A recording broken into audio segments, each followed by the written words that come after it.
Estimado, então, essa juventude que, a priori, na minha leitura, não tinha muito conhecimento dessas coisas de partido de esquerda, direita, socialista, comunista e PEC 37, enfim, e agora abriu esse leque.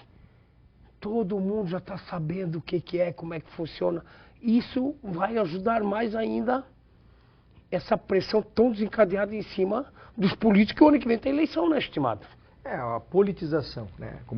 Quando o assunto começa a se tornar interessante, porque eles foram para a rua, se manifestaram, muitos de forma violenta, outros de forma menos violenta, mas muitos, e trouxe à tona temas que começaram a cair no escopo de interesse desses jovens. A verdade é o seguinte, vinha se avisando há tempo, e o fato de não quererem os partidos por perto, traz à tona um outro detalhe que se falava há tempo da questão da ideologia dos partidos, que não se tinha mais ideologia, que as siglas eram um amontoado de pessoas com interesse, que conforme soprava o vento mudavam de sigla. Isso começa a mudar, porque um partido, o jovem vai começar a entender que ele que é um conjunto de pessoas que vão na mesma direção, têm a mesma ideologia, que acreditam. Eu já cheguei em reunião de partido que as pessoas não sabem qual é a ideologia do partido. O que é um partido comunista, o que é um partido social-democrata, o que é um partido popular, o que é um partido progressista. Isso tudo, cada um tem uma forma de acreditar em como se conduz a nação, como se conduz um processo político. E o jovem começa a se interessar por isso. E com detalhe, né? A gente também percebeu, não, vou acabar com os partidos políticos, mas também não tem como, porque nós precisamos dos partidos políticos. Tem que haver os partidos. Né? Nós precisamos da política. A política se organiza por partido. Exatamente, por não tem como. Agora, que tem partidos demais? Também acho. Muitos é só para fazer acordo, para receber o fundo partidário, aquele fundo que tem lá, para fazer os acordos, para se recrutar e ficar nas tetas dos cargos. A gente sabe que é. E isso é uma coisa que na reforma política, que a Dilma já correu aí, queria fazer um plebiscito, não sei o quê, parece que já se borrou toda aí, não vai mais sair, né? Durante a semana parece que já foi de água. Mas a juventude também tem que entender que os partidos políticos, nós precisamos deles. Nós precisamos se organizar. Às vezes a gente escuta falar assim, deveria haver o candidato independente, a partidária. Não funciona. Não tem como. Porque você não tem como identificar quem é aquela pessoa. Porque por mais que ele diga que a minha crença é essa, eu só vou ter certeza, quando ele se junta numa agremiação dessa, num partido, ele está dizendo qual é a forma de pensar dele. Isso tem que ser levado mais a sério nele. Se esqueceu isso. O Brasil, o próprio golpe militar foi destruindo isso e ainda não se recuperou. Mas nós temos que começar a ser ideológicos. Eu tenho que ter uma crença. Para onde eu vou? E quando eu me junto com aquelas pessoas, eu acredito no que eles acreditam. E quem vota em mim tem que acreditar no que eles acreditam. E não simplesmente na pessoa, às vezes. E sim na direção que aquele grupo quer tomar. Agora, estimado, a presidente Dilma, que naturalmente é uma coisa natural que seria, ou deve ser, uma candidata à reeleição em 2014 ao cargo, para continuar como presidente da República. E Copa das Confederações, Copa do Mundo, me parece, e Jogos Olímpicos lá em 2016, isso fazia muito parte já de um esquema arquitetado para que politicamente se mantivesse no auge. Mas com tudo isso que a gente está vendo aí, me parece que isso meio que foi de água abaixo. Tá Isso, se não houver outras novidades a favor da presidente Dilma, me parece que vai talvez buscar o seu conselheiro, porque ela vive consultando o ex-presidente, né? Ficou em aberto. Está em aberto. Por quê?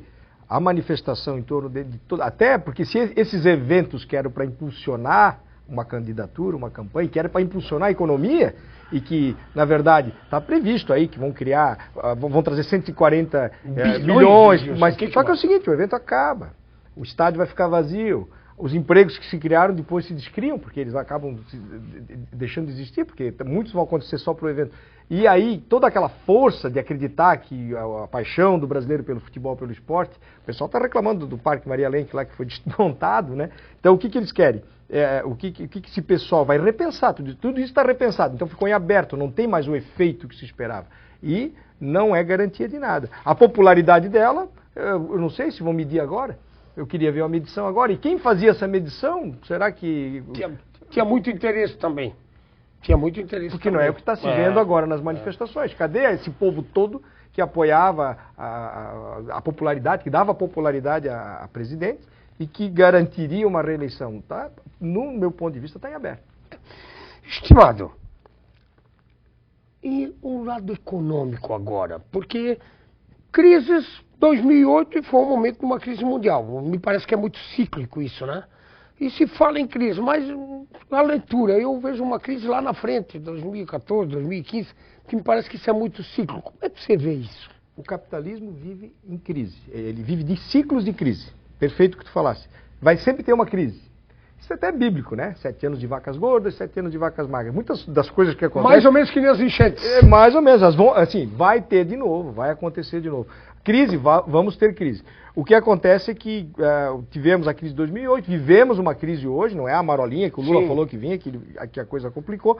Tivemos todo nesses anos de governo, de pós-plano real, uma mudança na forma de como se faz o Brasil. O crédito se ampliou, por exemplo. Você tem hoje um acesso ao produto, você tem acesso ao consumo maior, só que tem um problema. No Brasil se abriu o crédito, mas com os juros mais altos do planeta.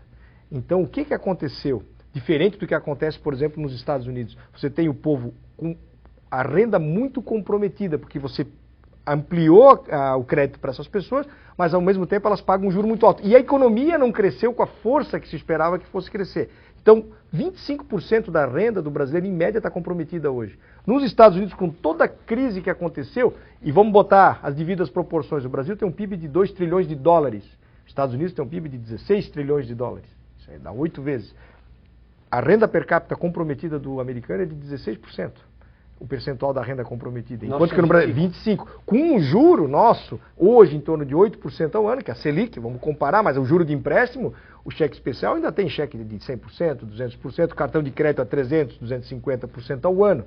Juros de crédito pessoal a 34%, 40% ao ano. Enquanto que nos Estados Unidos, a taxa deles é 0,75%, 0,50%. A Selic deles lá, né? O banco do Fed. E a juros de 1%, 2%, 3% ao ano. Olha a diferença da... Então, quando se fala nesse juro, tudo aquilo que está na Constituição lá não vale nada. O 12%? É. Isso é uma brincadeira. É o juro legal, né? É o juro legal. Então, o resto, o que está aí é uma agiotagem, então. Na verdade, vamos dizer, entre aspas, é uma agiotagem. A diferença entre o agiota e o banco é a legalidade, não é a taxa. Sempre se discute isso, parece que o agiota é aquele que pratica uma taxa elevada, e não é.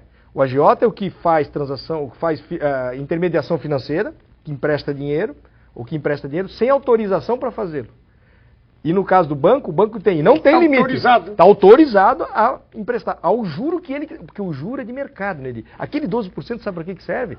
Se eu ficar devendo para um banco, e aí eu for negociar na justiça, aquele é o juro máximo que ele pode me cobrar de uma dívida em atraso. Agora, na hora de emprestar, ele pode me cobrar por isso que muitos discutem na justiça as dívidas. Isso. Por causa do... Aí o cara diz, mas baixou porque... Não, ele baixou porque estava em discussão. E aí o juro, para repactuar... É aquele 1% mais uma taxa básica financeira. Esse período pós-FHC, governo Lula, 2 oportunidades, Dilma com 2 anos de governo, os bancos não enriqueceram muito, estimado.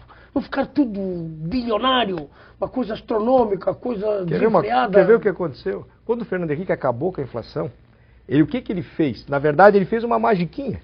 Porque nós tínhamos um processo de inflação. Então o governo, o que gerava inflação? Se dizia na época que inflação era excesso de moeda.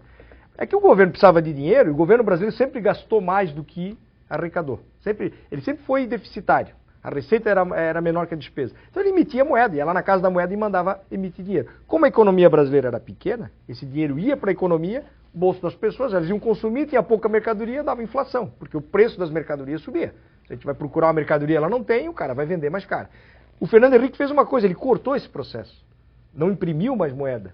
Ele zerou o crédito. Os bancos tinham que recolher 100% do que eles arrecadavam para o Banco Central. E aí o que ele fez? Ele pegou esse dinheiro do Banco Central e tomou emprestado para o governo. A juros de Selic, na época, de 45% ao ano. Nós estamos falando de 8% ao ano. Para te ter uma ideia, o que é 45% ao ano?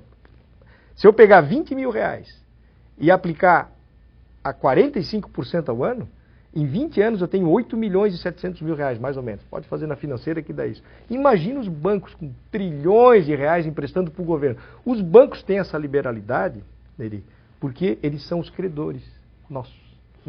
São os nossos credores. Nossos credores. Nós devemos para os bancos brasileiros coisa de 2 trilhões de reais. É uma dívida absurda.